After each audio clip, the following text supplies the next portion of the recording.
is Dr. Tim Hickman. I am a history professor at Lancaster University in the northwest of England, and I'm going to talk to you today about the Leslie Keeley Company and the Keeley Cure on Route 66.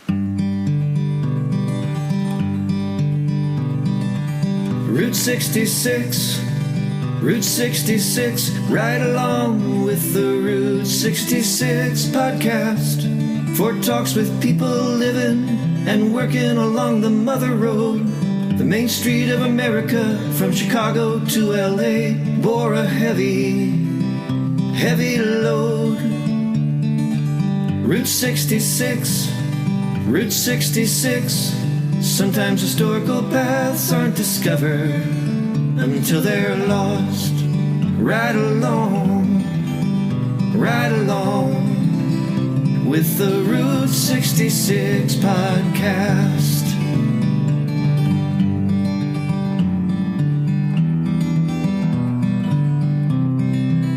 Hello and welcome aboard the Route 66 podcast for talks with people living and working along the Mother Road. I'm your host, Anthony Arno, and I'd like to thank you for joining us here on our journey today. Today we have a talk with Dr. Timothy Hickman from Lancaster University in the United Kingdom. Dr. Hickman is a leading expert on the historical treatment of alcohol addiction, and believe it or not, one of the very first treatment facilities in the world was created in the Route 66 town of Dwight, Illinois, long before the double sixes even existed, by a Civil War surgeon, Dr. Leslie Keeley. You may have heard about the antics of Dr. Keeley, who some thought was nothing but a quack, but the Keeley Institute continued to exist into the glory days of Route 66. Hey, I want to let you know that the website for this podcast, route66podcast.com, now has the 30-plus episodes listed in order as if you were traveling from Chicago to Santa Monica. I want to give a shout-out to Jen, who left a review on Apple Podcasts. If you have any interest in Americana, this is the podcast for you. Great personal stories of highlights along the route. My husband and I are already planning for our great road trip. Thank you, Jen.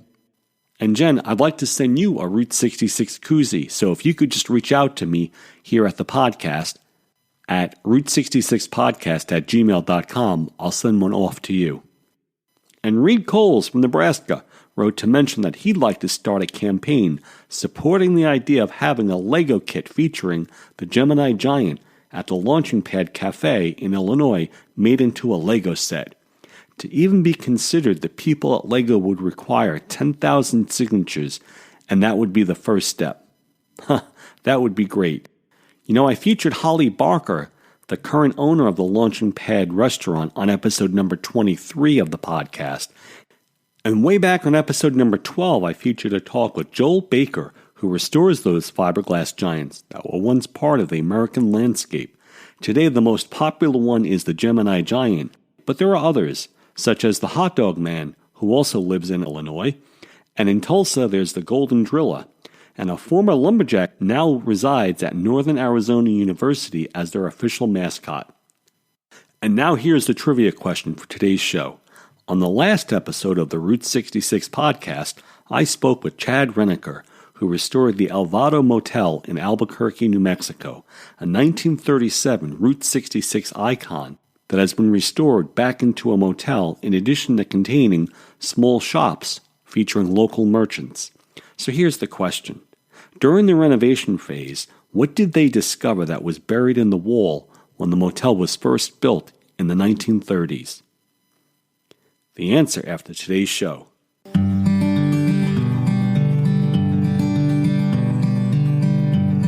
My guest today is a scholar from the United Kingdom who organized a conference along Route 66 a few years ago that focused on the work of the Keeley Institute. And although it no longer exists today, it was at the cutting edge of 19th century addiction treatment in the small Route 66 town of Dwight, Illinois. The program was known internationally for years as the Keeley Gold Cure, providing an alcohol treatment program which drew sharp criticism from those in the mainstream medical profession. It was widely popular in the late 1890s, and thousands of people came to the Route 66 town of Dwight to be cured of alcoholism. Thousands more sent for the mail-order treatment regimen, which they took in the privacy of their own homes. Please welcome to the Route 66 podcast, Dr. Timothy Hickman of Lancaster University, United Kingdom. Thanks, Anthony. Well, thank you for joining me today, Tim. You live and work in the United Kingdom, almost 5,000 miles from the nearest point along Route 66. What would be your response if someone were to walk up to you on the campus and ask, Dr. Hickman, have you ever heard about Route 66? What would you tell them?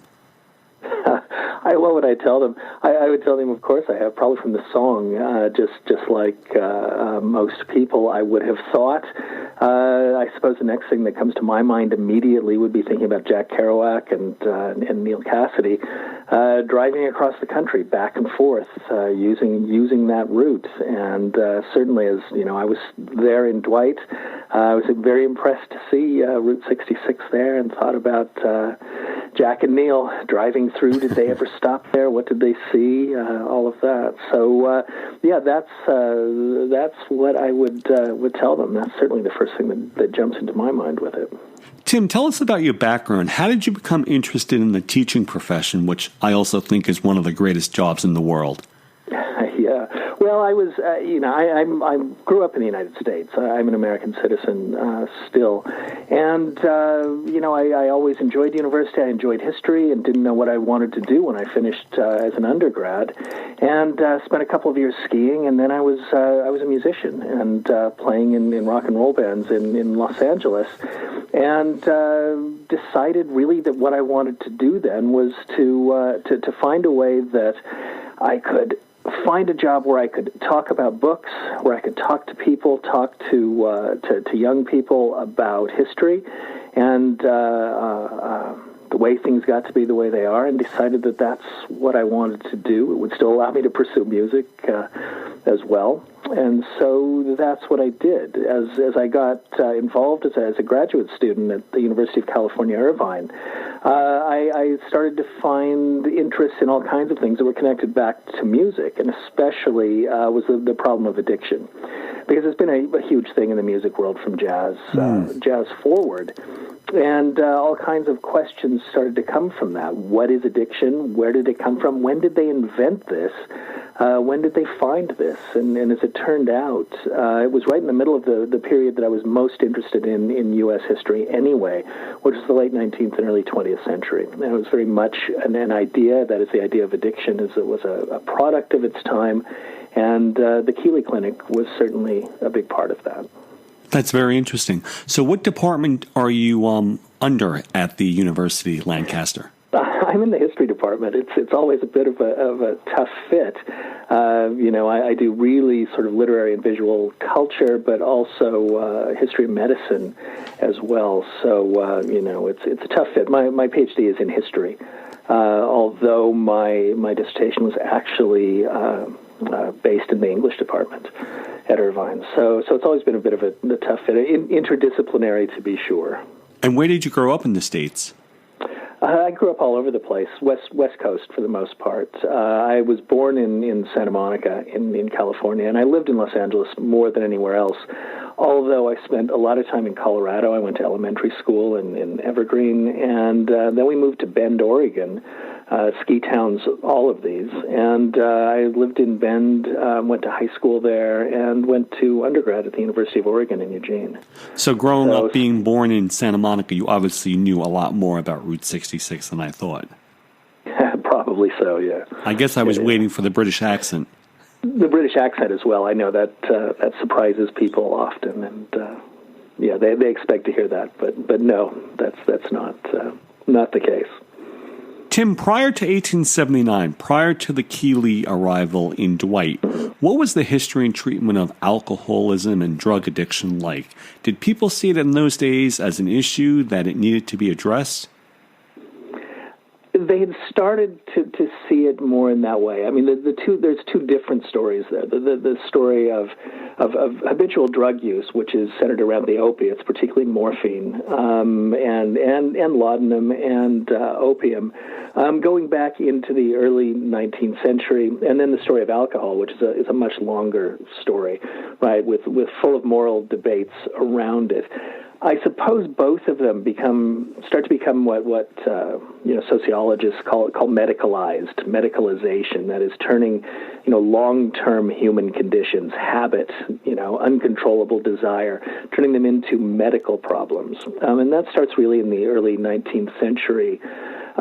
For both of them, as far as the drug side goes, which is where most of my research has been, there's nothing more widely prescribed. There's nothing more useful. There's nothing more popular than opiates for medical prescription through the first half of the 19th century, at least. In a period when you couldn't do much for a whole lot of diseases, opiates worked. Both morphine, laudanum, all of those things, they made people feel better. It eased their minds when they had serious conditions. It relieved pain. It did all of these things. It also worked really well for gastric conditions that you get from bad water, dysentery, things like that. It will seize up your bowels. And so it helped a lot for that kind of thing. So physicians loved it, both in the U.S. and in Britain and all over, and prescribed it like mad. They weren't particularly worried about habit, although they did kind of start to notice it a bit. They were more worried about an overdose. There was some popular discussion of habit and also of recreational use.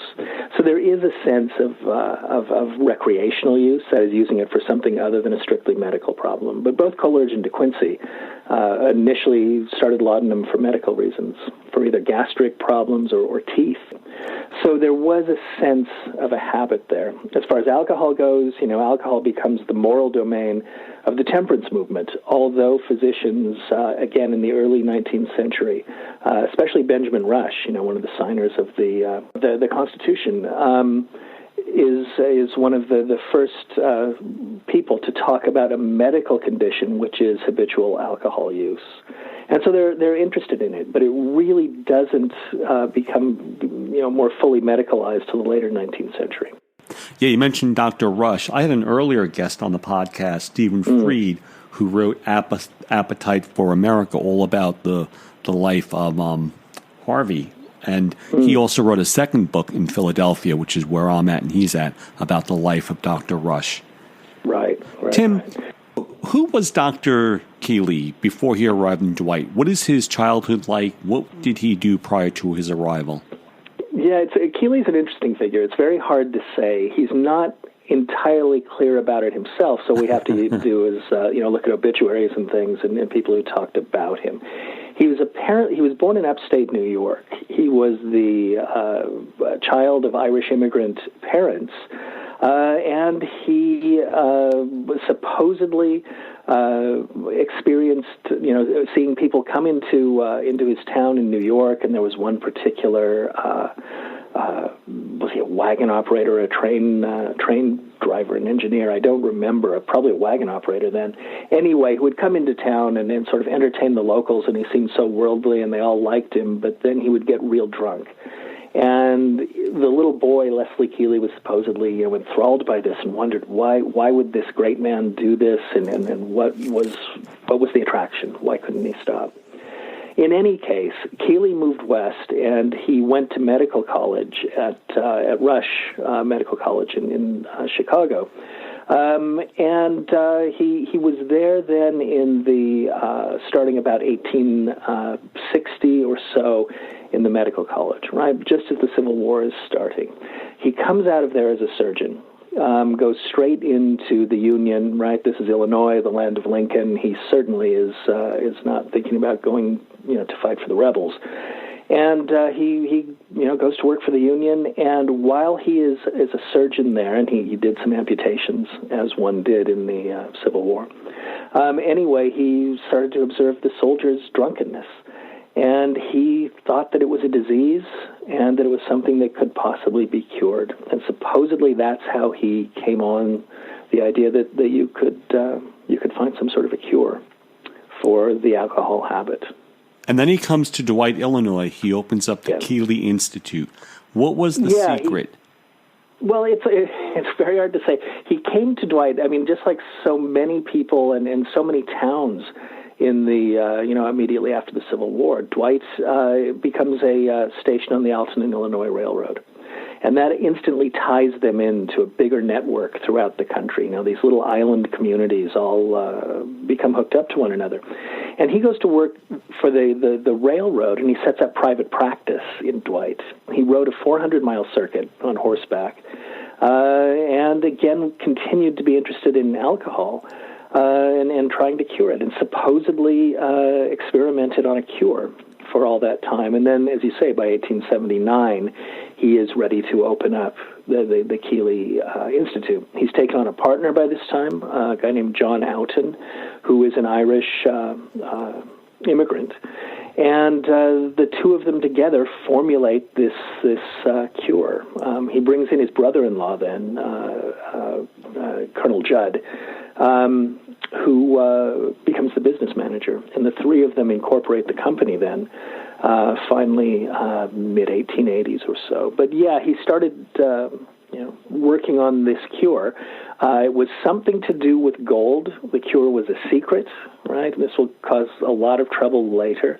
With some sort of a chloride of gold. Now, if you put heavy metals into your body, it will go into overdrive to try and clear them. It settles in your liver, and I'm not a physician, so the details I don't know. But it's a really difficult thing to do. Now, gold had been used in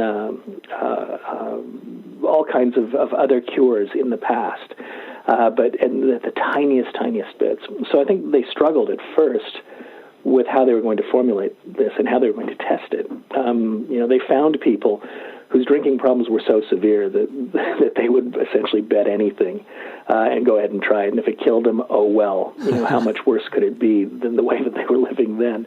And they did have a couple of near misses with people that didn't quite die, but came close with the first versions of the cure. So his success rate, how successful was it? Well, it depends. Again, it's all very difficult to say. I mean, they reformulated the cure. They shut down for a bit, and they came out with something they called the bichloride of gold cure. Again, gold had been used in homeopathy, and so how much gold is there, and it's very hard to say. The company claimed 95% success rates. Now, the reason for that is they said that they only ever saw 5% of the people who came there come back again. Probably not the most rigorous record-keeping system. So they made huge claims for their effectiveness. Joseph Medill, the publisher of the Chicago Tribune, got wind of this Cure Institute down in Dwight, which is about 80 miles south of Chicago, and he decided to send some of the worst drunkards they could, as they called them then, in Chicago that they could find, people who were really down and out and at the end of their rope.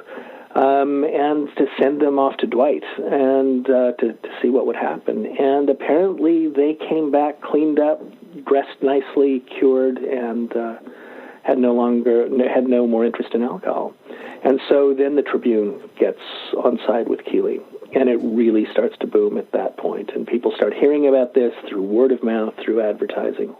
And the word spreads, and all kinds of inebriates, inebriety is what they called the condition at the time, and that is alcohol, but also opiates, start turning up in Dwight to take the cure.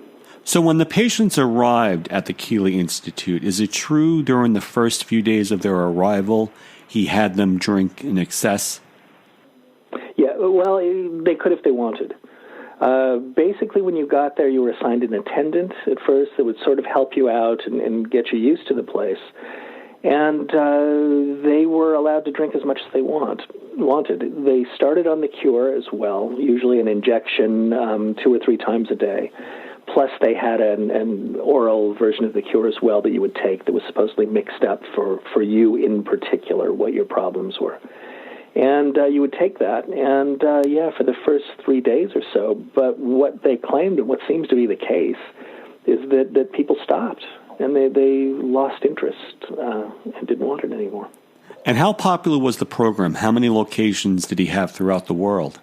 He he started to expand, and that was so many people were coming to Dwight that they couldn't accommodate them all, and so they began to expand. It's very much tied up with the history of the United States and the history of much of the world in the 1880s and 1890s.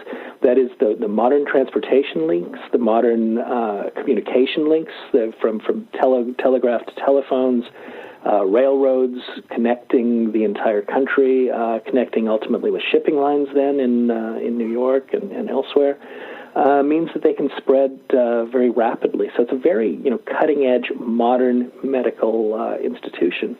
And they have, by 1893, 118 institutes all around the world, mostly in North America and Canada, although they spread to London, through Scandinavia, Australia, and they sold franchises all over the place. They had them in Mexico. They had them in South Africa. I've had this debate with various medical historians. I think that by around 1900, Leslie Keeley must have been the most famous physician in the world. Wow. Look, as I say, that's arguable because people will hold up, William Osler or Robert Koch, the really famous physicians from the period. And clearly, if you were a mainstream scientific physician, those are the people you would point to as the leaders in world medicine. But if we're talking about popular culture, those Keeley institutes were all the way around the world. They were always accompanied by advertising, by word of mouth. People talked about the cure and that it worked. They had formed, in the U.S. particularly, a Keeley League of former patients. They're graduates, they called them after they left. And there were thousands of people that were members of the Keeley League, and they wore little badges with a gold K on them for the gold cure and for Keeley.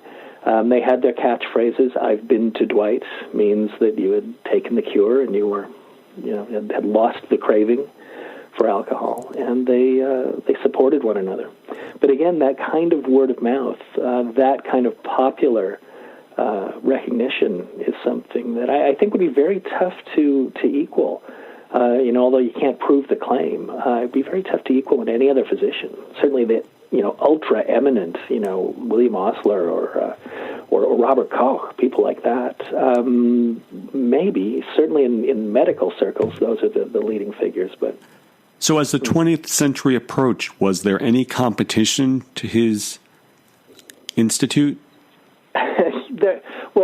There are in a variety of ways. First of all, there are imitators, right? I mean, the Keeley cure was secret. This is why mainstream medicine absolutely vilified him and hated him.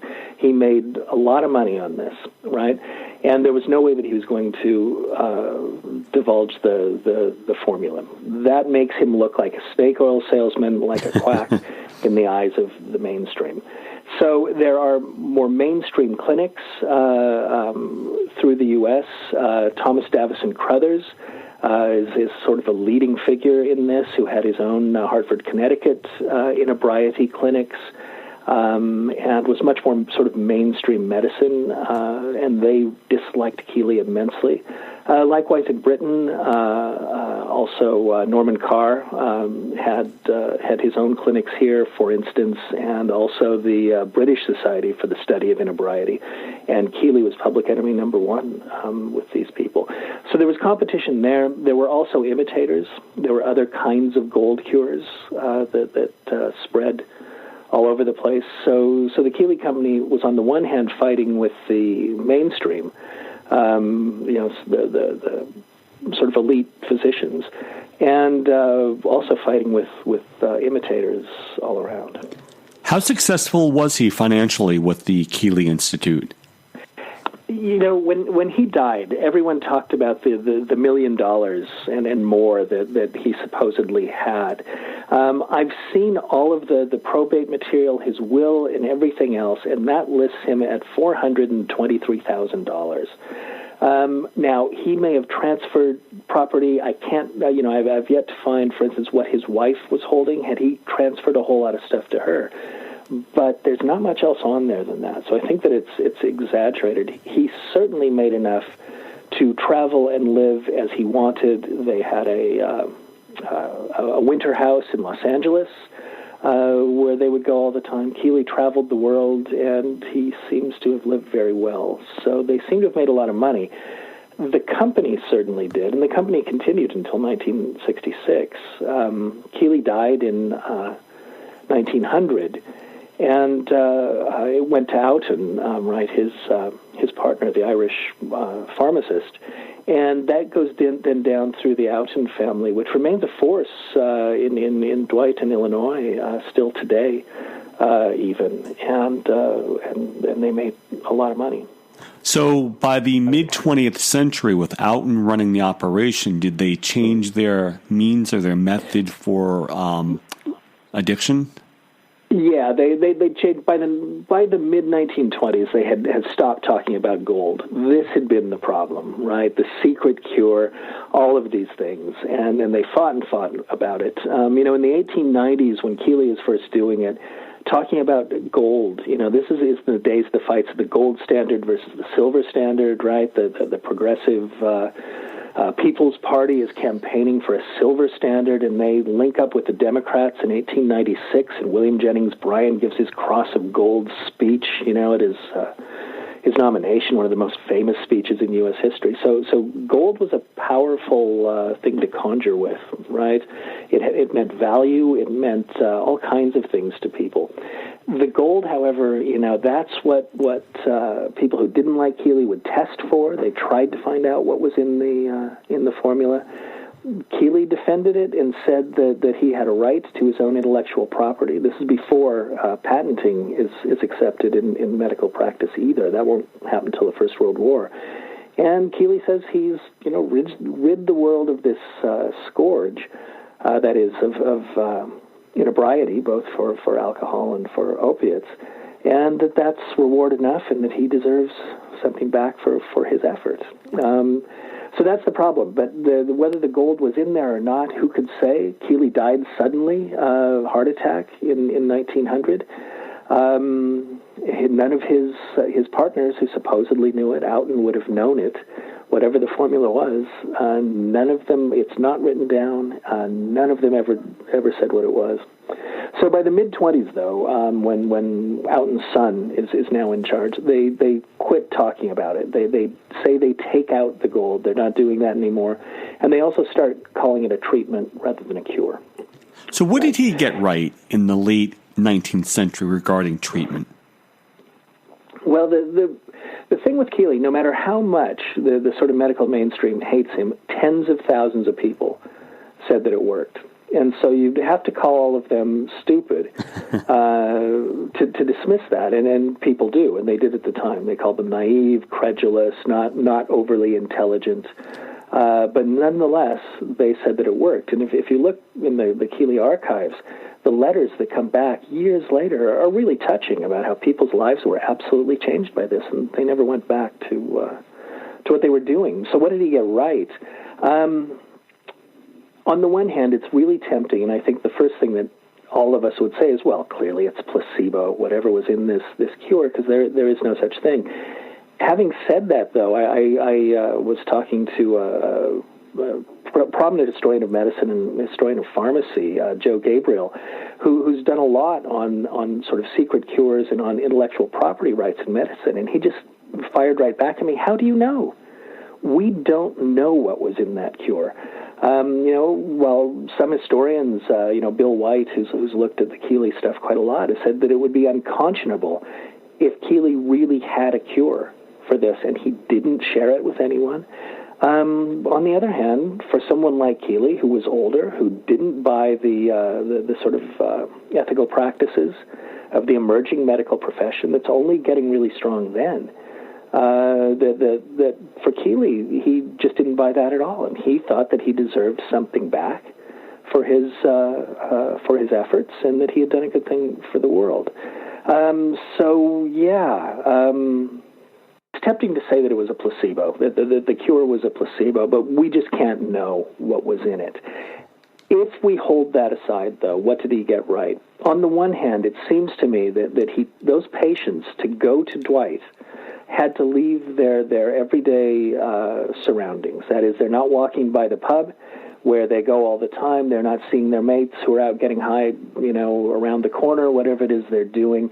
They get out of that world. They lose all the triggers, all the things that remind them that they'd like to have a drink or go get hold of some morphine or whatever it is.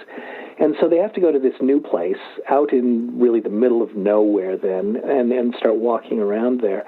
That disrupts their patterns of habit. And then secondly, the Keeley League really, it comes before the 12-step programs. Alcoholics Anonymous was founded in 1935, ends up working closely with the Keeley Institute. But, Alcoholics Anonymous is very much based on having other supporters around you, people who have gone through it and can help you. The Keeley League was all about that they would get together, they would talk about their experiences, they would talk about how the Keeley cure had helped them, and they would support one another to stay clean and sober, ultimately. And that, I think Keeley, we need to take him seriously as one of the real sort of founders of that kind of an idea. Today there are, whatever you want to call them, recovery communities, rehab clinics, that sort of thing. And while people still try to find a medical cure for drug and alcohol habits, that still hasn't been very successful. And the community-based cures have helped many, many people. And Keeley seems to have caught on to that. Now, I've read that he's cured as many as 300,000 patients. Can that be true? Yeah, it certainly could be. They certainly claimed that, and in all those institutes and the ones that came through Dwight, their claims on numbers vary, but that seems absolutely reasonable. So, Great. For my Route 66 listeners, before Keeley even arrived into Dwight, Prince Albert visited Dwight in 1860. Has the Keeley Institute, have they had any famous people come through there in Dwight?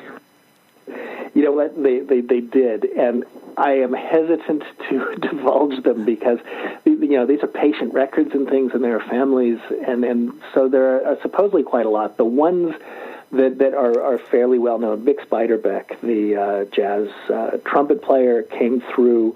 One of Franklin Roosevelt's sons also did.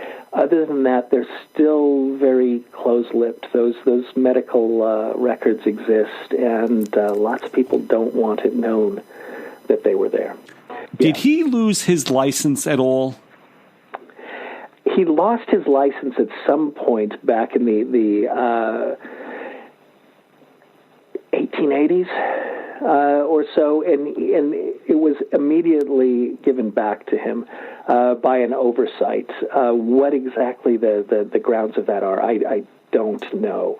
It is something that comes back to haunt him at other times, that it was taken away, but the position is, and apparently it was reinstated almost immediately, and that there was a clerical error.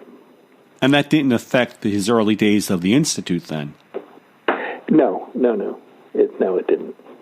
Tim, in 2015, you organized an international conference in Dwight titled I've Been to Dwight. What was the purpose of that conference, and how many people attended? That was, we were there it was in 2016. It was the 50th anniversary, is that right? Am I adding it up right? Yeah, that's right. It closed in 60, Yeah, in 66. And what had happened is that, on traveling there and doing research on this, I found that a lot of the old buildings are still there, and there are beautiful facilities there in Dwight, which is a lovely little village south of Chicago, and there are facilities there where you could have a conference, and it's just suddenly seemed to me we could actually do something on the history of treatment and cure and here in Dwight, and so that's why we decided to do it. So we brought scholars from all around the world under the wing of the Alcohol and Drugs History Society, which is a large international history society. I'm the president of it now. I wasn't then. And we brought people in from all around the world. I did wonder, oh no, how am I going to get people down here to Dwight on the Amtrak and things? And we did it, and it worked, and no one got lost. And the town just was fantastic. They really opened their doors to us. The local history society took people around, showing us all the buildings. They put on shows and things for us. A lot of the locals who had worked for the company, had family that had worked for it, all were there and were very excited. Members of the Outen family certainly came, and it was really a fantastic event. There was also the Keeley Institute used to hold something called a summer roundup and barbecue with Alcoholics Anonymous.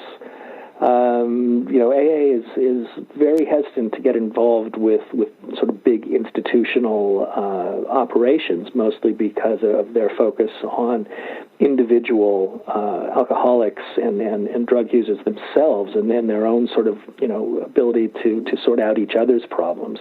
But they were very close to the Keeley Company, and they used to in the 50s have these huge barbecues every summer, and so the local sort of Central Illinois Alcoholics Anonymous, several groups got together and put together another one of the big barbecues on the last day of the conference, which was fantastic to sit there and think about the history of the Keeley, of Dwight, and then to listen to people talking about their own experiences in doing it.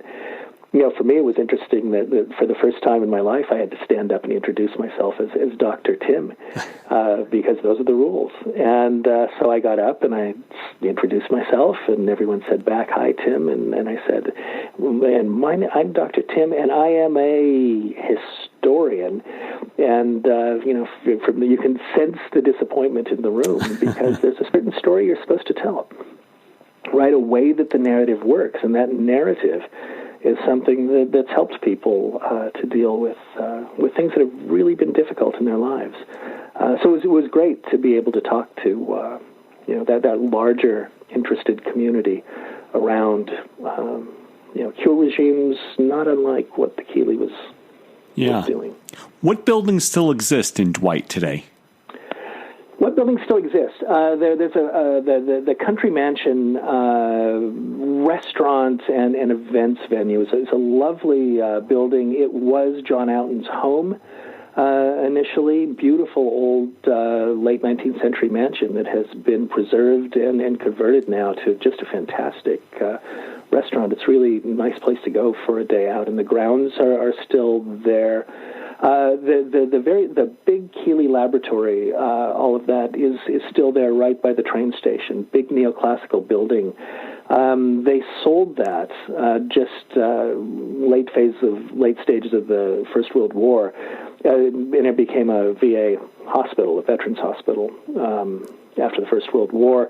And they built another much more modernist building near the Country Mansion today.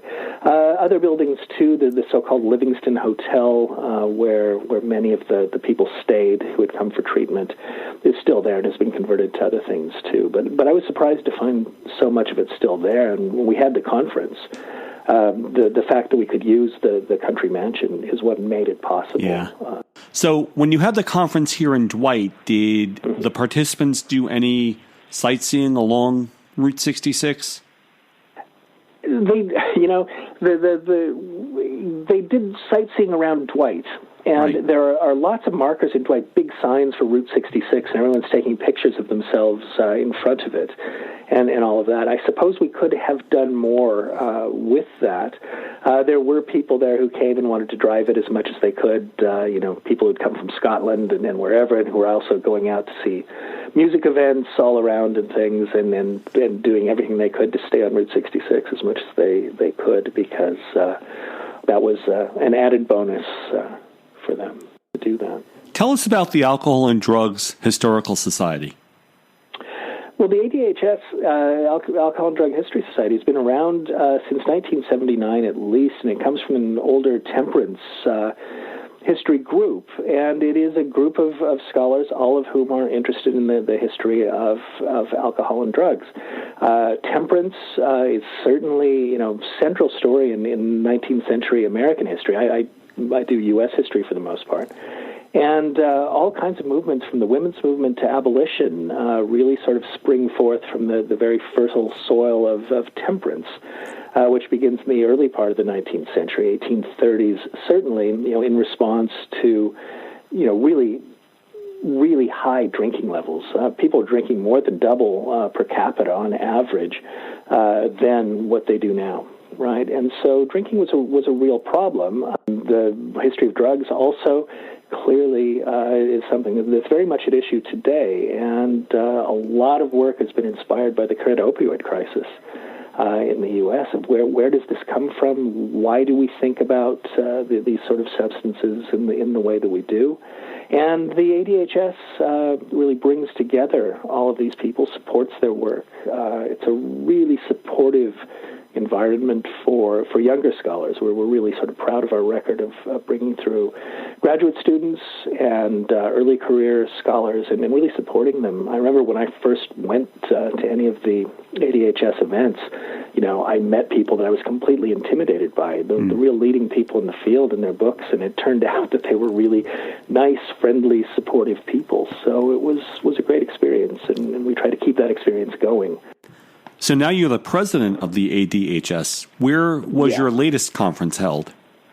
Our latest conference was in Shanghai, in China, just last summer, which was just a fantastic event. I mean, Shanghai, of course, and China in general is a real sort of center for for global drug history.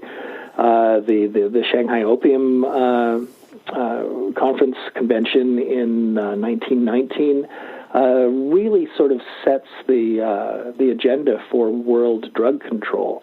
And that's certainly how they see it in China, for world drug control beginning then. So Shanghai is a real center. Opium wars, all of that sort of thing makes it a real hub for that history. And that was where our last one was. We're working hard now on globalizing the field. I think that the ADHS has been very both North American and European, really, for the past,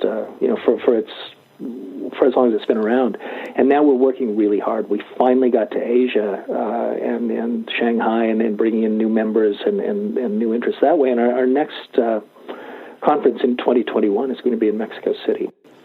Today, the bottles that Keeley dispensed his magical cure in can be worth several $100s. What's so unique about these bottles, and why are they in such high demand? There's a whole world of bottle collectors out there. They do, what do they call it? They dig down in what were old outhouses. Is where they go to find these things, apparently. I don't know. I have two of them, only because I've done so much work on it. One was a gift, and the other one I bought off of eBay. So they're nice bottles. They're an odd shape. Some of them are embossed with the name, the Keeley Company. They came in little sets of two. They fit together. And they're nice bottles. There's an entire world of antique bottle collectors out there.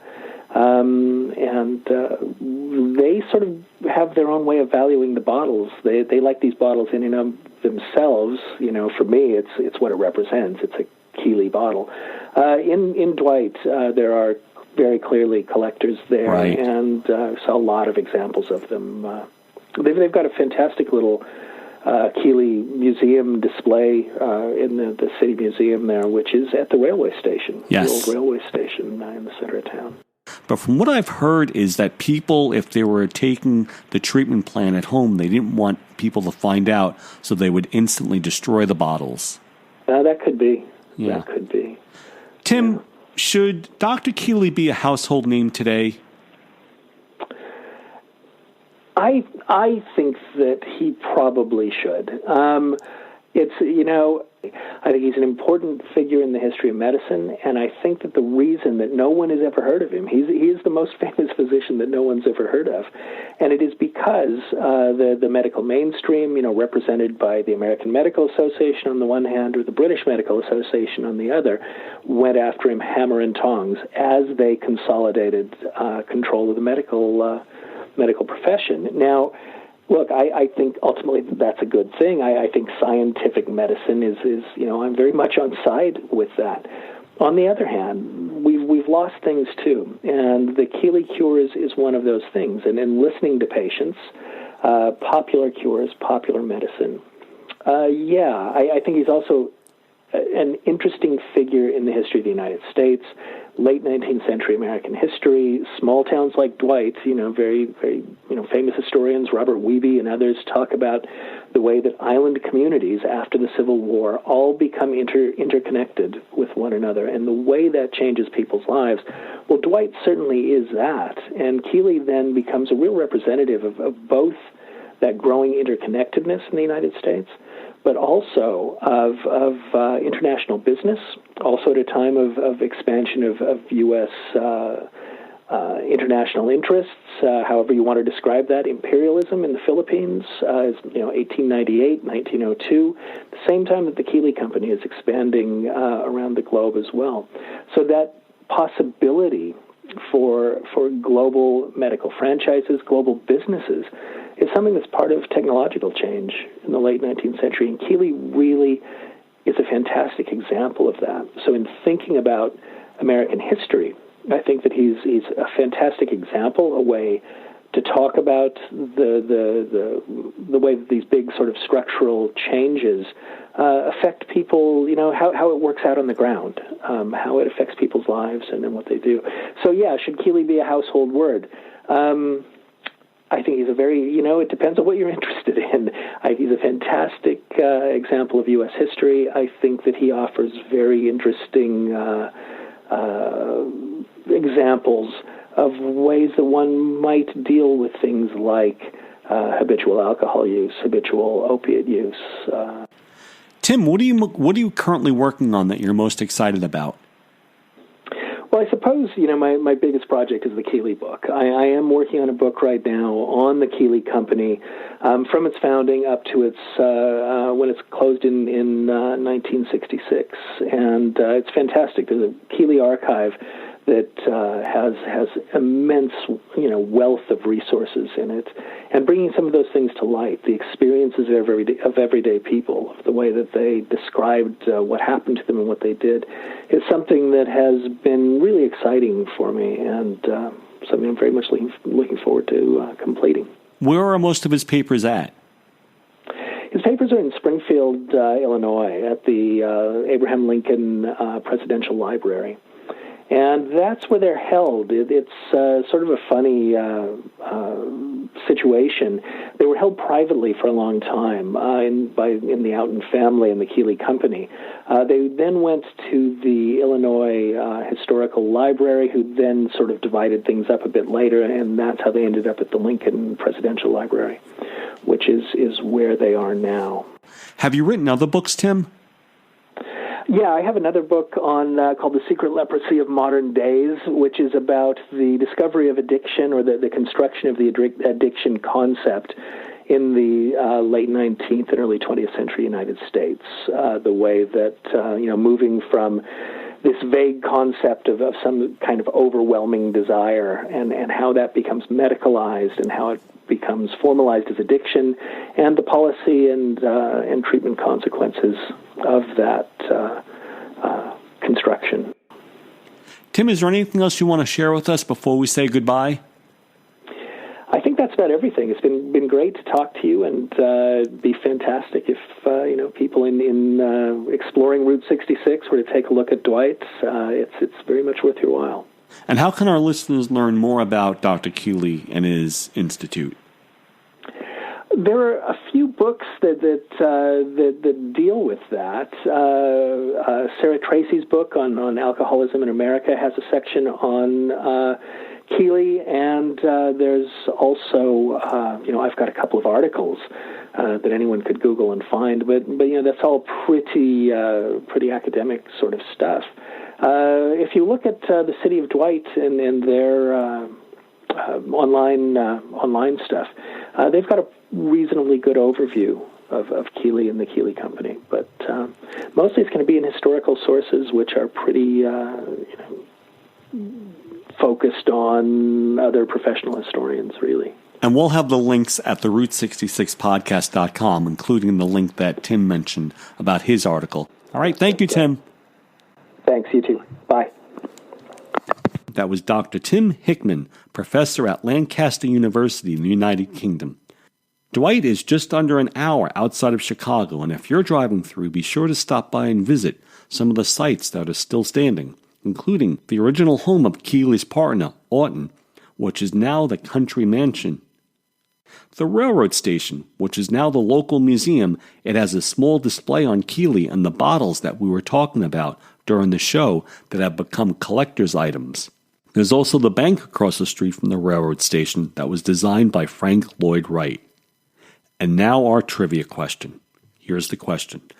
During the renovation phase of the Alvado, what did they discover that was buried in the wall when the motel was first built in the 1930s? A note, signed by 3 workers that said, "We built this place." And you can see that note in the lobby of the Alvado the next time you're in Albuquerque, New Mexico. Well, that's our show for now. Next time on the podcast, I have Kevin Mueller, owner of probably the most famous Route 66 motel on the road, the Blue Swallow. Kevin is one of those guys that became interested in owning a Route 66 business later in his life, sort of like Connie Eccles of the Wagon Wheel and Holly Barker from the Launching Pad. So here's Kevin telling about how he initially came into Tucumcari, New Mexico, not looking to buy a motel, but things changed. Well, I was trying to convince my wife, Nancy, to open a pizza place. And that was, even though we came to look at the motel, we actually were going to look at another building in Tucumcari that was available for sale at a reasonable price. I thought it would make a great pizza joint, and there wasn't one in Tucumcari at that time. And my wife makes a really good homemade pizza. Some of our friends and family all can vouch for that. And but she didn't want anything to do with the restaurant business.